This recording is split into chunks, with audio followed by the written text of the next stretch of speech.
So yesterday, how many of you had some depression knowing that as you went into that booth or wherever, however you did it, there was not the name of Verla Insko for you to vote for?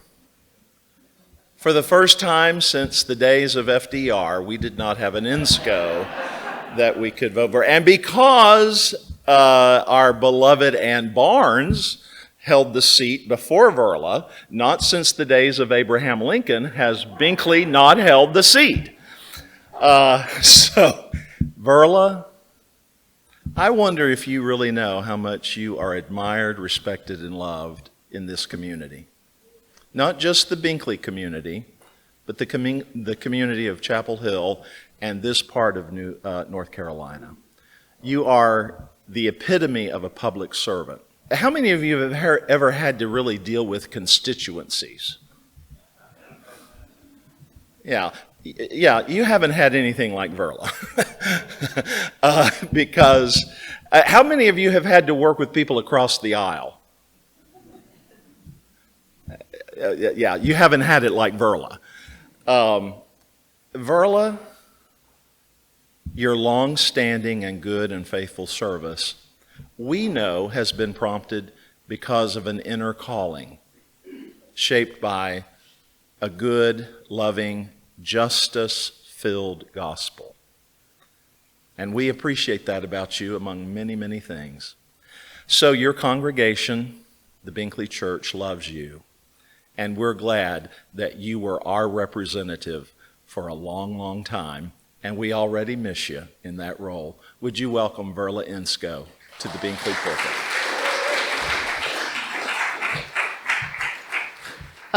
So thank you all very much for coming. I have been looking forward to being able to share some of my experiences with people. So, and it is going to be a really change in my lifestyle, and it's my life. And Chet's also. So are you celebrating, Chet? So,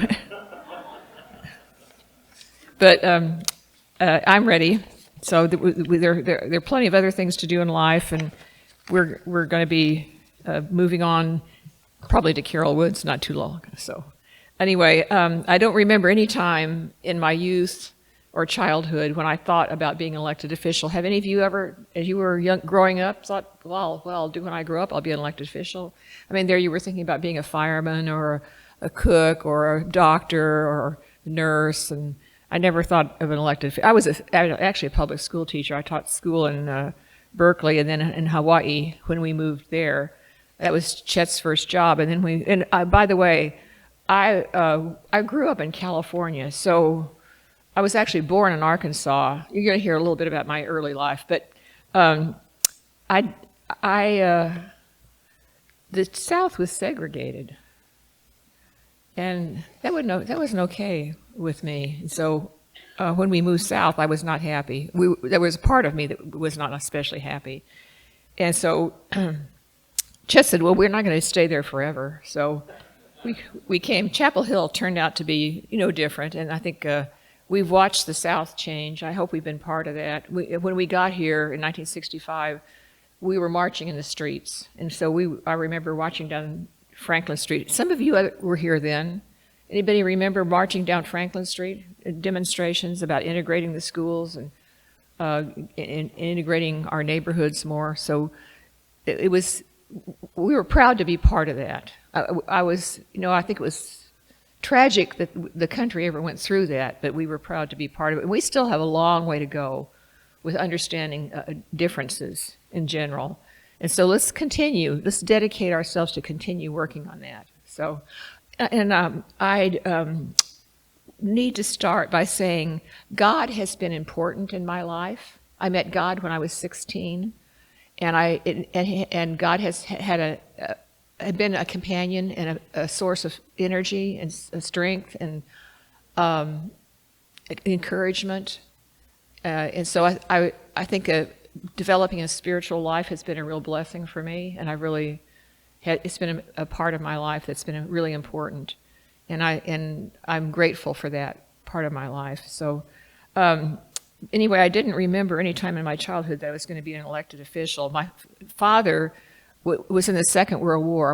I was always aware of what was going on in the public, of current events, even as a child. So I think I was 4 when my father was in the service, and my parents listened to the news every night, and so I grew up that was the time you sat down with the family, even the kids in the family, we sat down and listened to the news. And so when we got older, we talked about the news. And so that's been part of my life, is always to be up on current events. And so when you see something that needs to be done, I think it's more, and there are opportunities to run. It makes more sense.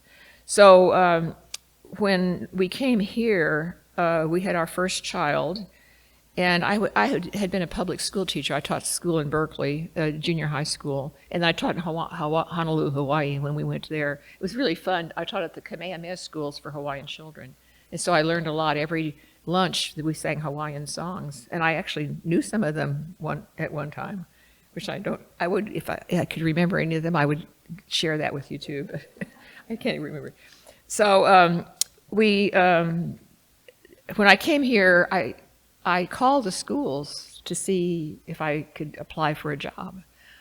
The salaries were about half of what they had been in Berkeley and Honolulu. So I could not afford to teach. Eric was young then, and we would have had to have him in daycare or somebody to take care of him, and my salary would have actually gone. I thought, well, I'll just stay home and be mom. And so, of course, that wasn't enough, and I soon got involved in the Orange County Democratic Party and local events, PTA too, but the Democratic Party, I soon got involved in the Democratic Party. If you all have been here for a while, I was chairman of the Democratic Party for a while, so the Orange County Democratic Party. Yep. So we've always been well organized here, and I'll probably still remain doing that. I got when my children were in school, we were still having trouble with integration, and that was 1975, I think, when our first son was in junior high school, and they were having really trouble, especially in the bathrooms. And so I recruited a couple of people, and we went up to the school, Phillips Junior High School, and we held the bathroom doors open. Anybody remember that? So we didn't do anything. And we had gotten approval from the principal, Herb Allred, a good guy, and he knew we were coming, and we just held the bathroom doors open. In about 3 months, I mean, it started out, they were scuffling in the bathroom. That's where the trouble broke out. But it calmed down pretty much in 3 or 4 months. We were able to go up once a week or so, and then gradually we didn't go, and that kind of helped to integrate the schools. So, of course, I got my name in the newspaper. I didn't intend to do that, but it was interesting news. You know, we had one little newspaper here called the Chapel Hill Weekly. You remember the Chapel Hill Weekly? A few people that, yeah, one. Did it come out once a week or twice? Anyway, I got my name in that newspaper, and so people started calling me saying, "Why don't you run for the school board?" And I said, "No, I don't want to do that." But more that there was an opening. Ann Barnes, you all know Ann Barnes. Ann Barnes had been on the school board. She'd been a county commissioner, but so I did run for school board, and followed her to the board of county commissioners. I served 8 years on the school board. And we did do a lot of really good work with integration and getting we also established early childhood education. That was one of my main interests, was actually getting children early on, getting them engaged in school and learning early on. And so what's one of the first bills I sponsored was to establish the early childhood education program, so that we could reach children who were 4 and 3 here and get them started early on, because a lot of moms were working then, and their children were being passed around in probably sometimes not very safe conditions. So it was really also good for the moms and dads to have a place for their children to go to. So I learned there while I was both on the school board that the most important thing was was money.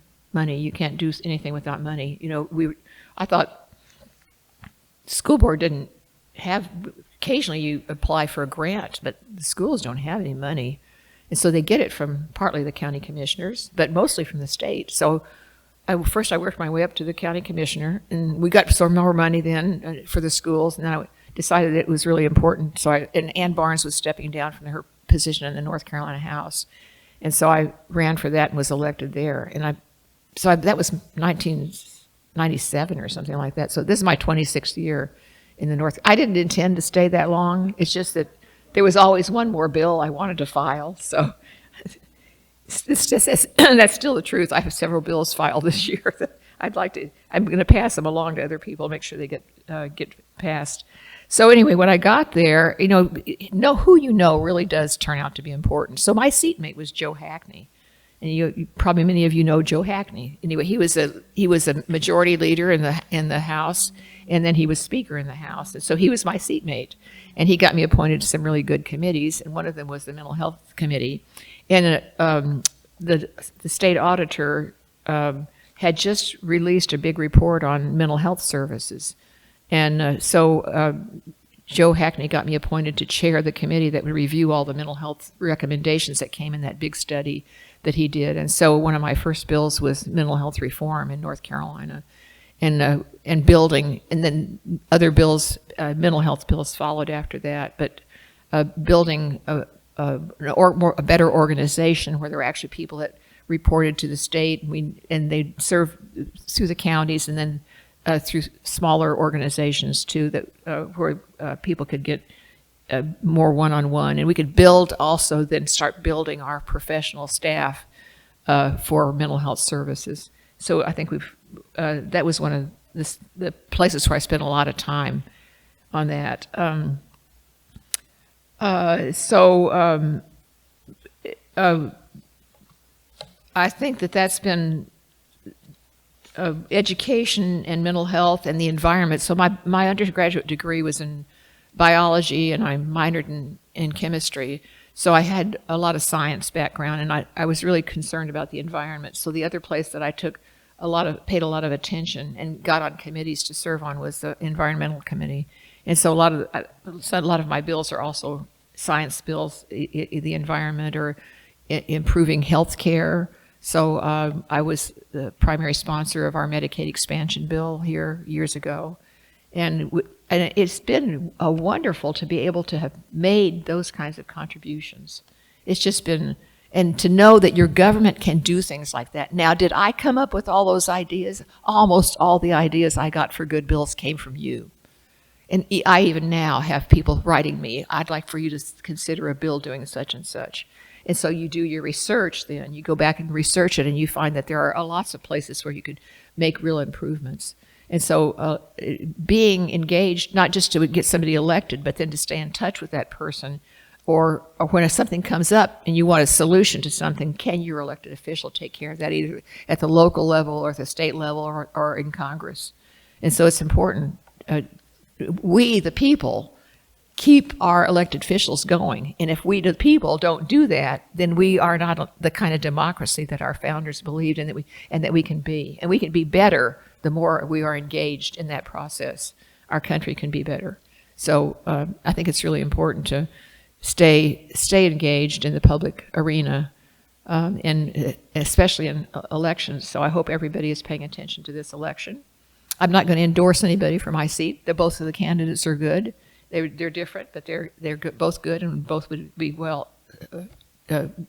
serve us well. And I guess Alan Wansey was elected, and Alan is he called me, and we're going to meet soon, go over some of the things that I've been working on, and hope that he'll pick up on some of those. But he has his own strengths and his own interests, and so he will follow those as well as anything that I can give him. I think I'd like to know what you would like to hear from me, because I could talk a lot about what goes on at the General Assembly more, but if you are curious about anything or interested in any, I mean, I've got a list of the bills here that I've passed. I can talk about those, but there might be other things that you wanted. Like one of my early bills was dark window inspection fee. those are the kinds of bills that you usually work on. So that the big ones come along for you, but a lot of the ones are just to fix little problems, dark window inspections, for example. And I did mental health system reform in 2001, but then there were other mental health reports. So we created a mental health oversight committee, and that was another thing that I had an arm in. It was to say that it's not we have to have a capacity to watch these things and study them as we go, not when we find a problem and then have to go back and do all the research. Let's create oversight committees that keep in touch with these major movements, education, healthcare, environment. So those oversight committees still exist now, and getting on those oversight committees is easy to do. If you have special interest, you can get appointed to an oversight committee. But then you really delve deeply, and we have really good staff at the General Assembly. Most of them are attorneys, but they all have expertise in some area, and they can do research and learn more. And so if you know of a problem to do, we take it to the staff. The committee will vote on it, and the staff will come in and do their research, and then they will make proposals about changes and the bills. So you don't actually come up with all your own ideas about bills.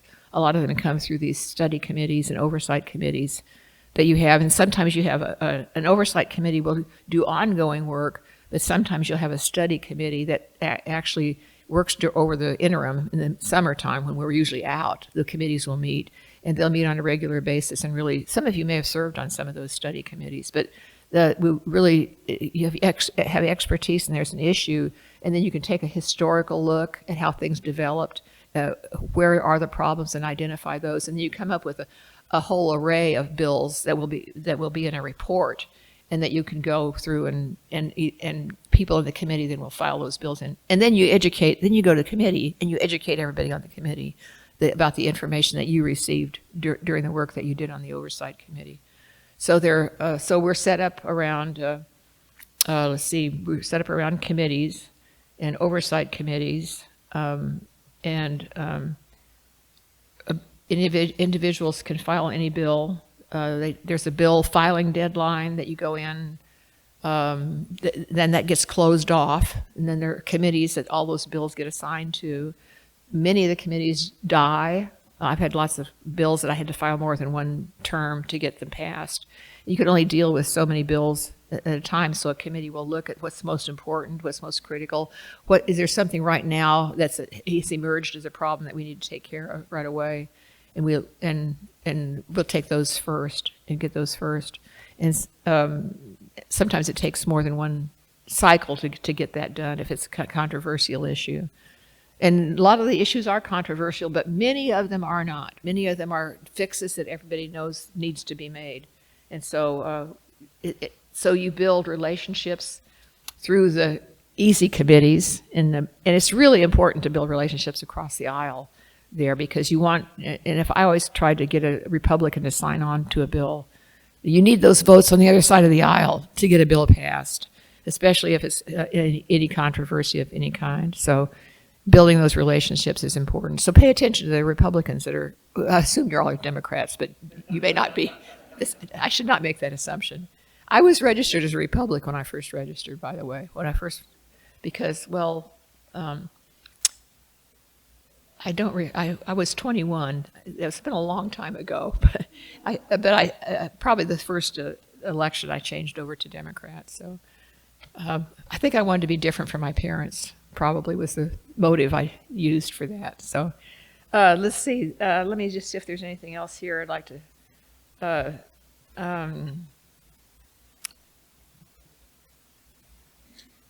So I spent a lot of time with DHHS bills. A lot of these are just not interesting. Gun permit. Here's the bill, driving from and leaving the scene of an accident. That's illegal to do. That's my bill. Protection of animals. Safe drinking water, private wells. People are. I really feel honored to be able to have got some of these bills passed, because a lot of them are really health safety issues. And Fire Safe Cigarette Act was my bill. we used to have cigarettes that people don't smoke anymore, thank heavens. But we used to have people smoking, and they used to start a lot of fires. So we passed a bill that they had to be fire-safe cigarettes. So that was anyway. So I haven't talked for as long as somebody told me I needed to talk, but I'd really like to. I really like to hear from you. Any questions, Sonny?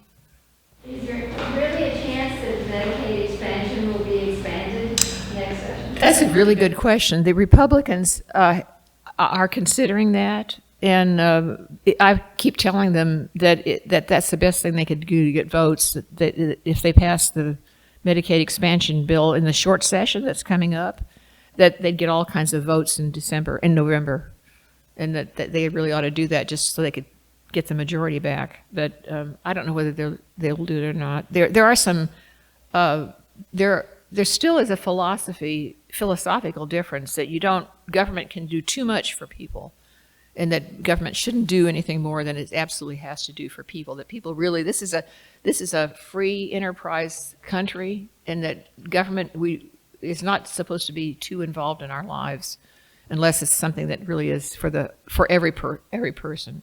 And so, but to me, health care, everybody deserves to have health care, even whether or not they can afford it. And so it's really, Medicaid expansion is really important.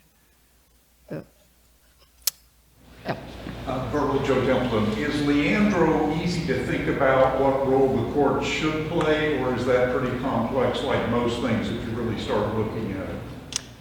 Okay, so Leandro had to do with education, and I think the courts probably are important in that, but we're still working. That's a good question, and I'm trying to think about where we are actually in Leandro.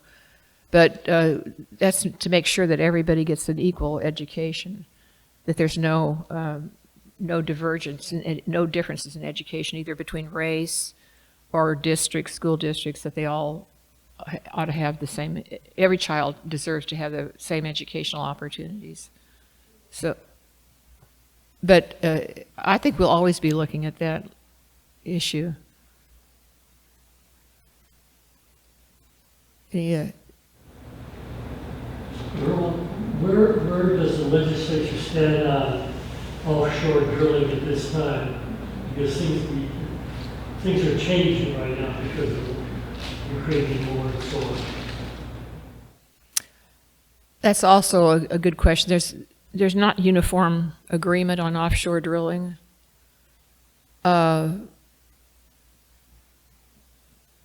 And I think that there are places where it's more ecologically acceptable to do. I don't have any information about any imminent plans. Does anybody, some of you may be, if you're interested in one specific issue, you may know more than I do about this. But that's something we need to watch. Depending on oil for energy, I mean, should we be going in another direction?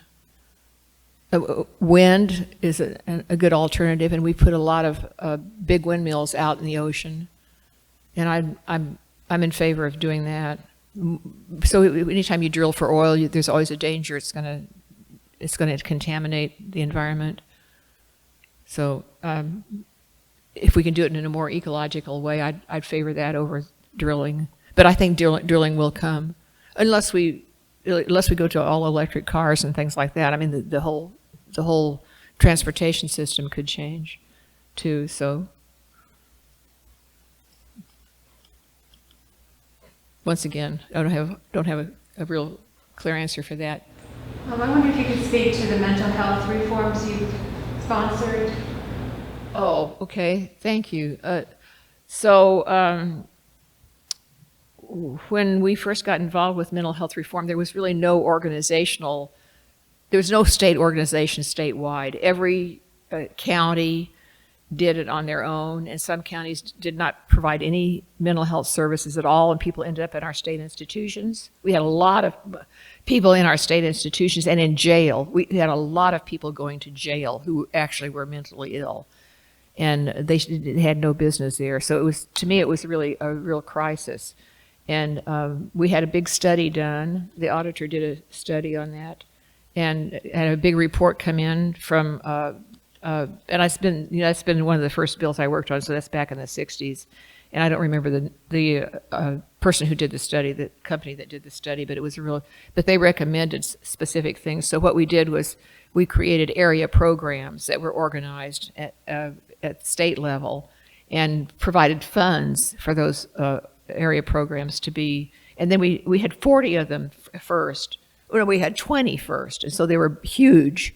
And so then we divided them into 40, and then we brought it down even closer and made it more county-based, but organized. And then we had sometimes multi-county districts, area programs, and sometimes single county. The large counties were single. Some of you know more about this than I do because you were in it. But the large counties, if you're a small county, you probably had an organization that was multiple county. And then we also increased the training opportunities at the university so that we were actually getting well-trained people to come into the system. And I don't actually know, that system, the public system, is still working. So if you're low income and you can't afford a psychiatric help or psychological help, you go to your public health department, and they can arrange for you to be connected with a therapist and get in the public system. So there should be a way for everybody to get mental health services if they need it. But before then, and that was a long time ago, we were sending mentally ill people to jail and to prison. So we tried to get people released from prison if they were in prison inappropriately, and we got a lot of people out of prison and into treatment. But that took a long time to do that. But I was glad that we were able to do that. And we probably still need to make changes in our mental health system. I think those things always need to be updated as new medications come forward and new training opportunities come forward. So government is certainly an ongoing work. It never ends because life's changing all the time. And you need new bills. You need to review the old bills and update them as we learn more things. So it's always work. I tell people who ask me about this is work. You don't just give speeches and get your picture taken. You spend a lot of time in the library, a lot of time working with other people, setting up study committees, getting experts to come in, paying them often to come in. And serving on the committee so that they can make recommendations about bringing people in from other states where they've done a better job than we've done. And so North Carolina still has a lot of work to do. We're still behind other states in some of our service delivery. And I can't tell you about taxes, but I think our taxes are probably still a lot lower than some other states. I mean, you have to have money. Where do you get the money? You have to raise taxes or sell opium or something, and we don't want to do that. So, that's your tax dollars. You want to make sure your tax dollars. I want to make sure that my tax dollars are well spent. But I am happy to pay taxes, to live in a free country, in a country that takes care of people that need help, and a country that puts money into making sure that the next generation's going to have not need our help. That's what we want to do. We want to make sure the next generation does not need our help. So, any other questions? And then, I can't. Oh, okay, Meredith. About what bills you still have in your pocket that you would like to see the next session take up? Well, there are a lot of environment bills that we still need. We're still putting things into water that we don't need to be. Clean water is really important, and keeping the environment clean, handling all of the pollutants that we have. So I'd say environment bills are one of the important ones that are still, and I think healthcare too. We always need to be reviewing our healthcare bills and seeing whether people are actually getting early childhood health care. I think is really important. Early childhood education is really important. Are we really doing enough to give our children a good start? nutrition. Our children need the right food. If there are families that don't, and so we probably, one of the things we could probably do, which would be an interesting study committee, would be to look at all of the county level healthcare organizations that are going on around and seeing how the counties are doing compared with each other and seeing where we need to shore up the system and who needs to be doing that. So, and that might mean more money locally, at the local level. So we get tax money at the city and county level, and then at the state level, district level. And so there are different sources of money. And then you can get federal grants and tap into federal money too. So finding the money can be a avenue all its own. Good question. Thanks. Verla, so you were a part of arranging the mental health, like I think locally it was Orange Person Chatham. That would have been a grouping, Yes. is that right? I don't know when. OPC, yes. Yeah, and I thought that was really effective. I've never worked in public mental health, but I've taught through UNC nursing school and the public health, like in the mental health center. I taught students at the one in Chapel Hill, and it was fantastic. You know, you could get a home visit, you could come in and not, I don't know, to me it's really sadly changed since the local mental health centers have broken down and Medicaid's been privatized and managed care. So we're losing part of our public system? I didn't know that, so thanks. I mean, there's no mental health center over in the north part of town that you can just go, yeah. Well, we need to, thank you. This is how I get good ideas for reviewing something. Well, yeah, while you're still there. You know, the other really tough thing is it takes forever for people to see a psychiatrist, to get a therapist. I mean, I'm talking about since COVID. Oh, There are people that are not working. It's really quite difficult. One thing I think you supported is I'm an advanced practice psych nurse. And in my career, now retired, but nurses have had greater roles, and we had to go through the legislature to make that happen. yes, And to get direct third-party reimbursement. yes. At the North Carolina Nursing Association, had to work at that year after year after year, and finally it came through. And I tell you, y'all, some of you know that my husband's a psychiatrist. UNC nursing school, it sort of became a trend for nurse practitioners to become psych mental health nurse practitioners. I sort of wondered about that.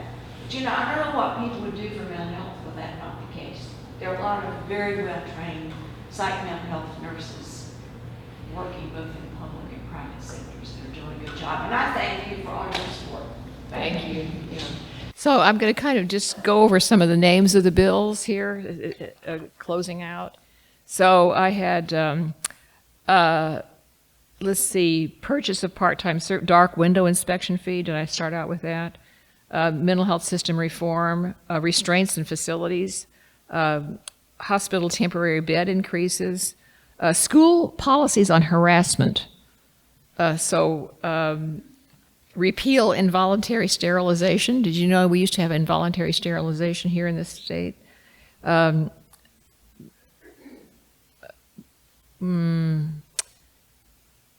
Disease management activities. There's a lot of these are just a gun permit bills, election law changes, driving from and leaving the scene of an accident, student asthma medications. I don't remember what that was, but care of dogs illegally used for fighting, prohibit MBT fuels, regional cooperation, property tax paid with vehicle registration. That was a good one. We just got the property tax paid with your vehicle registration. I mean, it cut out a whole arm of government. Special assistance in-home assignments, silver alert system, missing person alert, I've done safe drinking water already.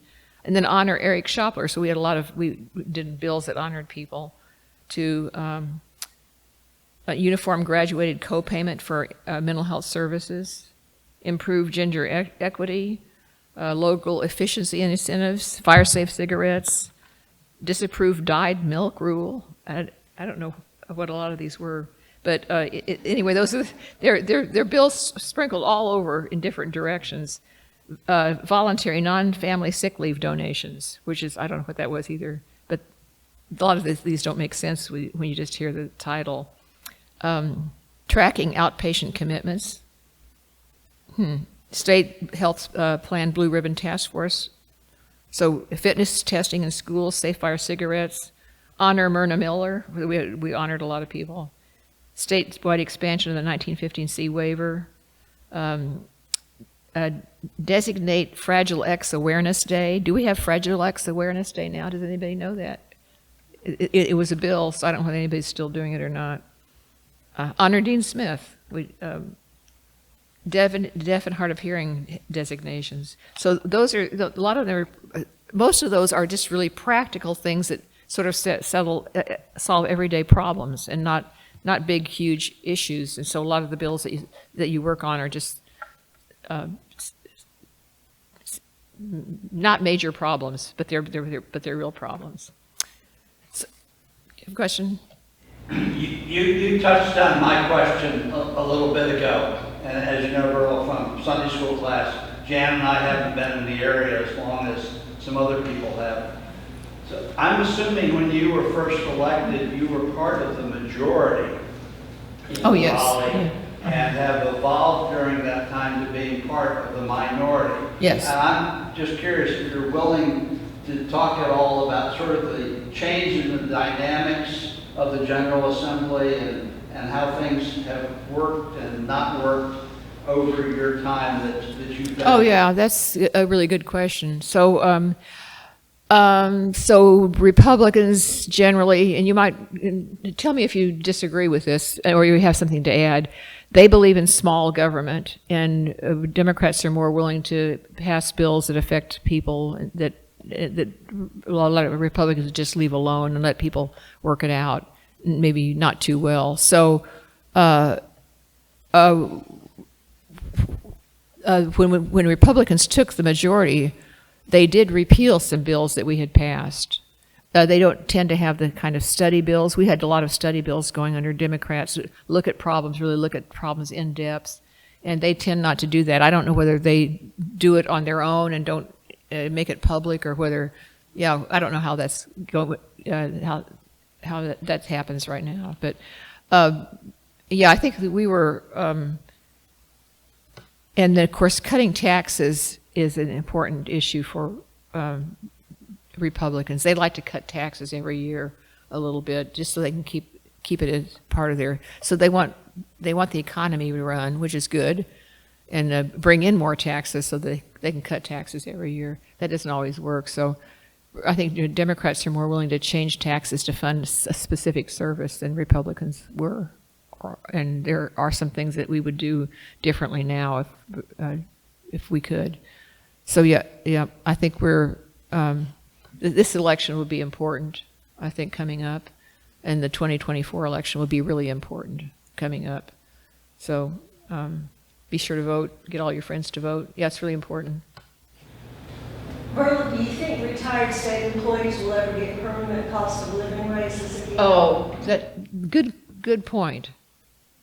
Not until Democrats get back in control, and we sort of get control of all of the costs going on. And that's tied in with the gerrymandering. Yes, right, yeah. Wow, good point. So, Linda? How do you feel about the elections yesterday? Well, actually, I haven't had a chance to review all of them, so I was out yesterday evening and didn't even get the returns as they came in. And so I'm meeting with Alan Bwansey, who took my seat. I'm meeting with him later this week. But I didn't learn that until this morning, because we had a late night. So I missed some of the election. We had a big turnout. That was good news. This is one of the biggest midterm turnouts that we've had in a primary. This is a primary in a midterm, and so 2024 is a presidential election when we always have a lot of people come out. But you don't have this kind of turnout. So there's really an increased interest somewhere, which is really good. I don't know whether the parties are doing a better job or whether there was some issue that really brought people out, but there is an increased interest in elections. So, yeah, keep up the good work. Any thoughts on the terrible divisiveness in our society these days between conservatives and liberals, Republicans and Democrats? I mean, it seems to be getting worse, that we're moving apart and not talking to each other. Do you have any? Yep, I think it's getting worse too. I think that it's up to us as Democrats to make the effort to reach across the aisle. Whichever, the majority ought to be doing that. The majority party ought to be doing that for sure. But you know, if I have a good idea for a bill, I can go talk to a Republican. And you get to know, it's important to get, I tell all the freshmen that come in, it's really important for you to go over and meet Republicans, introduce yourself, talk to them more than once. If you're on a committee with them, talk to them outside the committee about the committee work. Get to know the Republicans and find the ones that you can build a relationship with and get some bills passed in a bipartisan way. And I don't hesitate to give a bill away to somebody if that would get it passed. I'd like to be second or third primary on it, but we have 4 primary. Oh, I was going to tell you a little bit about that, about how you file a bill and everything. So, you know, you get an idea for a bill. We got bill drafters, all attorneys, a lot of bill drafters. And so they'll draft a bill, and then they'll do research for you. And if you don't know everything, they'll find out and make recommendations for bills too. So there's a lot of ways to get bills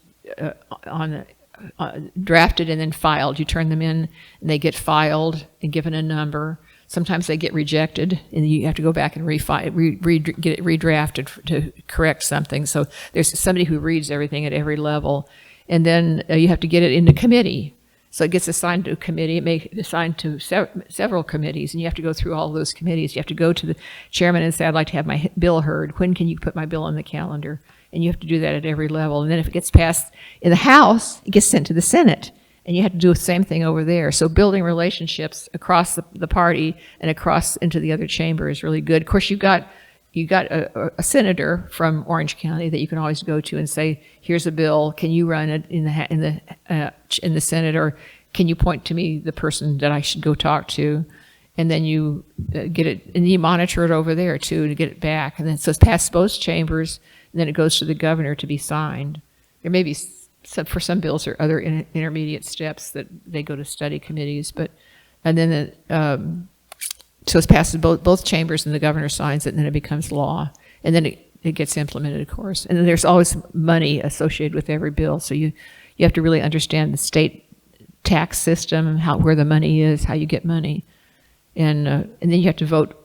Republicans want to cut taxes every year, so when you cut taxes every year, you've got to learn, there has to be an efficiency that goes there, or else you're going to lose some essential services or some essential steps in the process. So that's always a big issue. Are we going to raise taxes? Are we going to cut taxes, or just leave them the same this year? So, but building relationships across the aisle and with the other chamber are really, really important. And then making sure that you get the campaign is a different issue, but the Orange County Democratic Party, the State Democratic Party, they have all their leaders. They're separate from the elected officials, but they have work on an ongoing basis behind the scenes in order to make sure that people are getting informed, and that when the election rolls around, we're ready to recruit candidates or organize to get the vote out.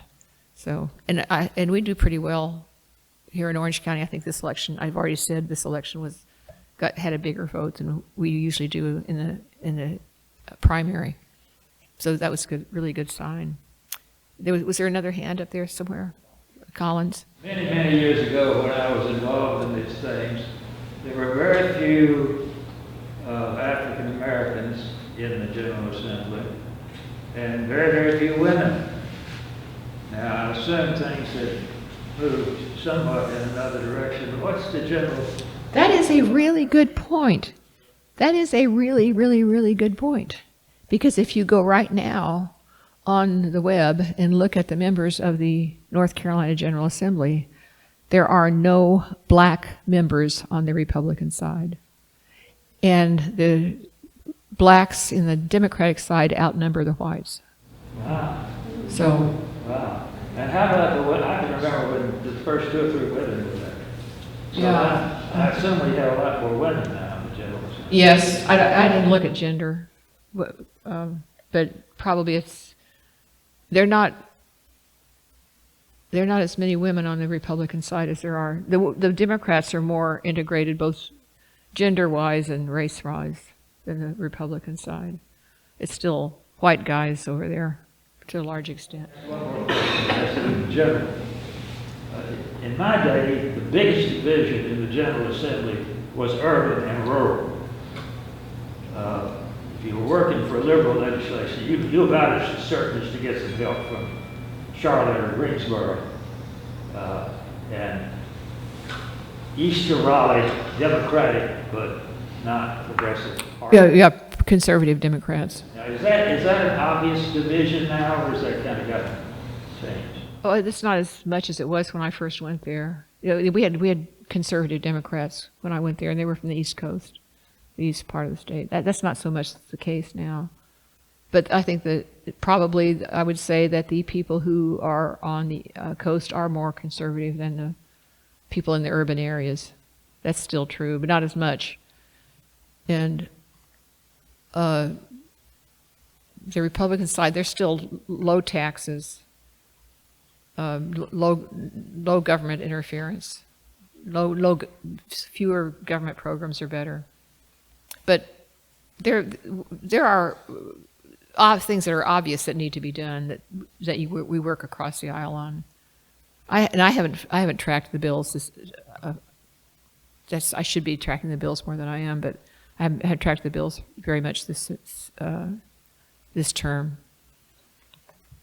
Anyway, yep. Can you tell us more about the timeline and the rationale that Alan takes your position? Oh, yes. So I had to decide when was I going to leave.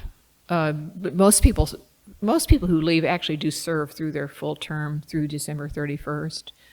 But we're downsizing our house. We have more health problems. And so I thought the sooner that I retire, the better. And so I first said March, I think, didn't I? And I moved the date to right after the primary so that we did. So the people what happened was that when I announced I was going to retire in March, then people said, then there has to be a replacement. The Democratic Party has to choose a replacement to fill out my term through December 31st, or until the new person's elected in May. And so I made the assumption that everybody who would fill out my term would resign after the election and let the new person be elected. But several people were saying that they were going to serve through December. And it really is better if the person who's elected can get the experience as soon as possible. So I just decided to change my date until after the primary. And then I'll be leaving on May the 31st, and the new person will be filled in. Alan will be sworn in on the 1st, probably, if I can arrange the 1st. But we'll work that out. Linda?